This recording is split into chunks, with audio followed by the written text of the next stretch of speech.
What's up everyone, welcome back to the channel. तो अभी तक हमने पढ़ लिया है फॉर्म्स ऑफ बिजनेस ऑर्गेनाइजेशन क्या होता है, कितने टाइप के होते हैं, वो चैप्टर हमारा कंप्लीट हो गया है। आज की वीडियो में हम नया चैप्टर स्टार्ट करने वाले हैं, that is private, public and global enterprise. तो बिना किसी देरी के लेट्स गेट स्टार्टेड।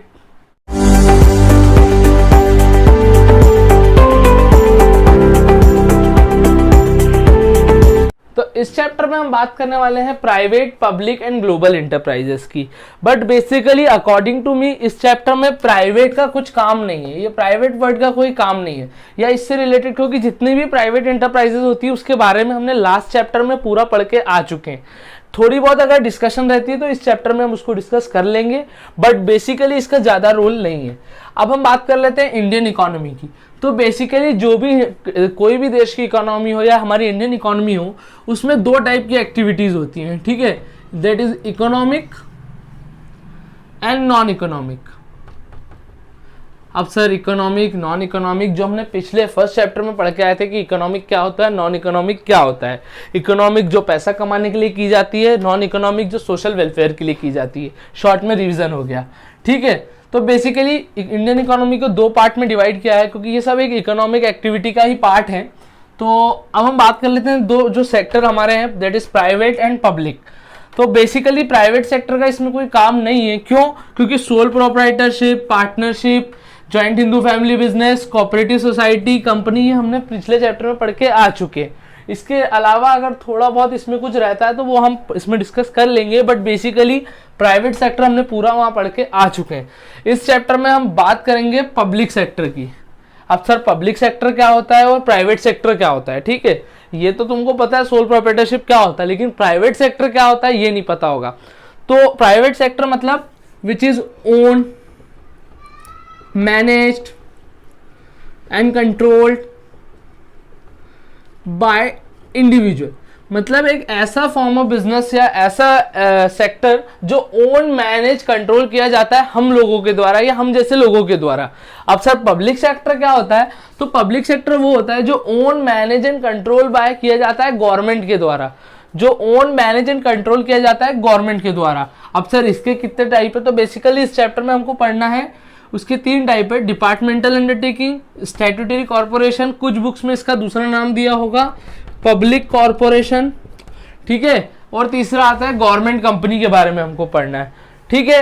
अब हम स्टार्ट करते हैं। इस वीडियो में हम बात करेंगे डिपार्टमेंटल अंडरटेकिंग की, और इसके नेक्स्ट पार्ट में हम बात करेंगे स्टैट्यूटरी कॉर्पोरेशन और गवर्नमेंट कंपनीज की। तो अब हम स्टार्ट करते हैं डिपार्टमेंटल अंडरटेकिंग की।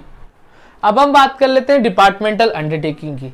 तो अब हम स्टार्ट कर रहे हैं पब्लिक सेक्टर एंटरप्राइजेस की। तो बेसिकली पब्लिक सेक्टर एंटरप्राइजेस में तीन टाइप है, डिपार्टमेंटल अंडरटेकिंग, स्टैट्यूटरी कॉर्पोरेशन, उसका दूसरा नाम है public corporation, then government companies. इस वीडियो को हम यहीं तक रखेंगे, जिसमें हम डिपार्टमेंटल अंडरटेकिंग, उसके फीचर, मेरिट और डीमेरिट को पढ़ेंगे।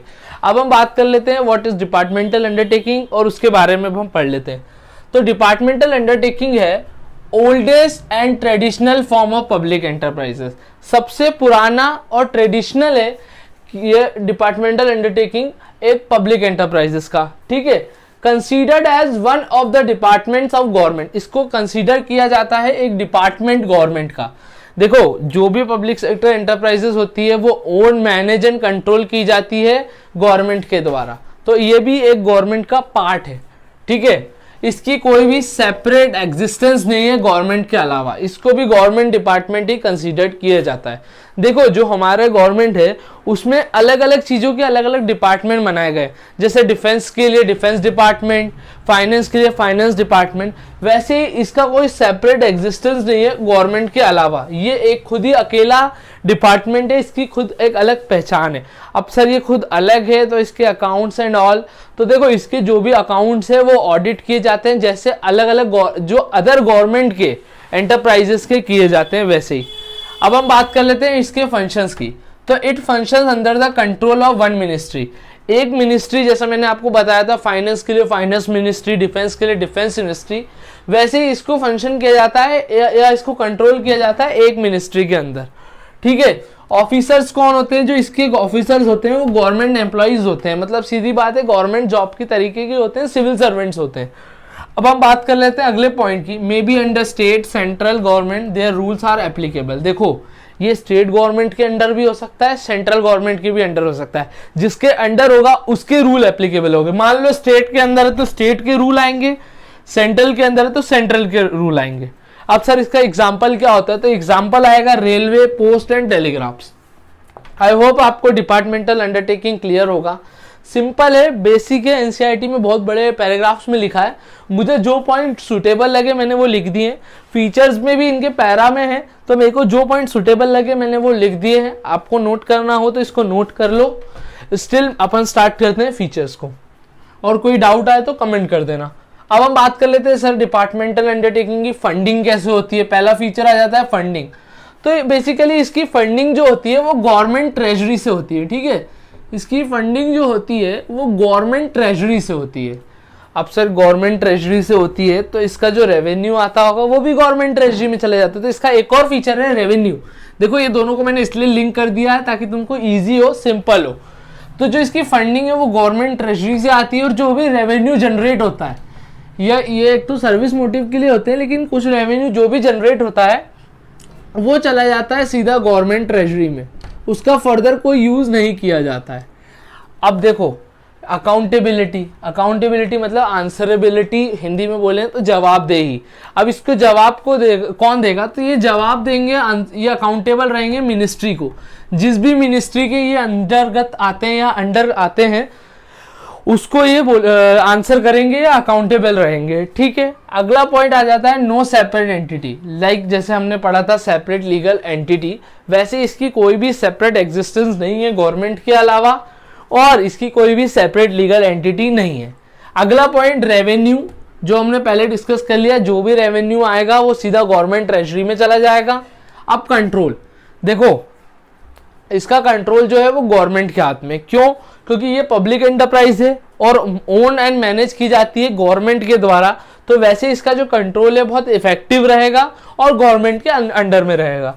अब इसके मेरिट्स की हम बात कर लेते हैं। मैं वीडियो को ज़्यादा लेंथी नहीं खींचूंगा कि ये होता है वो होता है। हम सिंपल जो पॉइंट टू पॉइंट बात करेंगे, जो बुक्स में भी लिखा है आप उसको एक बार रीड कर लेना, जिससे आपके सारे कंसेप्ट क्लियर हो जाएंगे। स्टिल कोई पॉइंट मेरे से रह जाता है और उसमें आपको समझ नहीं आता है, कमेंट कर देना, नहीं तो इंस्टाग्राम पे डीएम कर देना।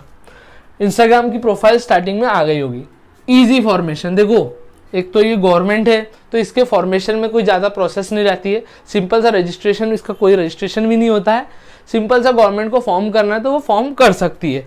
अब हम बात कर लेते हैं इफेक्टिव कंट्रोल की। जैसा कि हमने यहाँ बात करी थी कि ये अंडर मैनेज किया जाता है गवर्नमेंट के द्वारा, तो जो इसका कंट्रोल है वो भी इफेक्टिव है। पब्लिक रेवेन्यू, देखो जो भी रेवेन्यू आता है वो सीधा चला जाता है गवर्नमेंट ट्रेजरी में, ठीक है। इसमें एक तो रेवेन्यू के चांसेस कम रहते हैं, बट ये रेवेन्यू आता है पब्लिक रेवेन्यू के द्वारा, ठीक है। इसका जो रेवेन्यू है वो सीधा चला जाता है गवर्नमेंट ट्रेजरी में, तो ये भी इसका एक मेरिट है। ये इसका मेरिट भी है और एक तरीके से इसका डीमेरिट भी है। क्यों डीमेरिट है? क्योंकि ये फर्दर यूज नहीं कर सकते कि फर्दर इसको कहीं और इन्वेस्ट कर दें या कुछ और प्रॉपर्टी में या कुछ भी कर लें, इसको फर्दर आप कंसीडर नहीं कर सकते। तो ये पब्लिक रेवेन्यू सीधा गवर्नमेंट ट्रेजरी में चला जाता है, और यही इसका डीमेरिट भी है, जिसको मैंने यहाँ लिखा नहीं है क्योंकि मैंने सोचा था ये पॉइंट के साथ ही समझा दूंगा। अब हम बात कर लेते हैं इसके डीमेरिट्स की।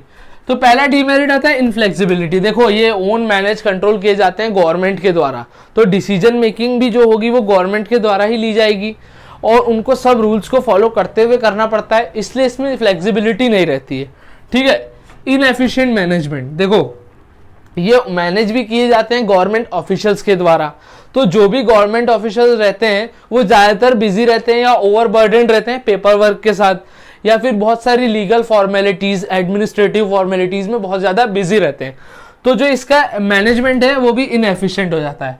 अब इसमें एक नया पॉइंट आया है रेड टेपिज्म एंड ब्यूरोक्रेसी। तो जो रेड टेपिज्म मतलब सीधी बात है डिले इन डिसीजन मेकिंग। ज़्यादातर टाइम पेपर वर्क में या बोला जाए तो फॉर्मेलिटीज पूरी करने में चला जाता है, तो इनकी जो डिसीजन मेकिंग रहती है वो बहुत डिले रहता है।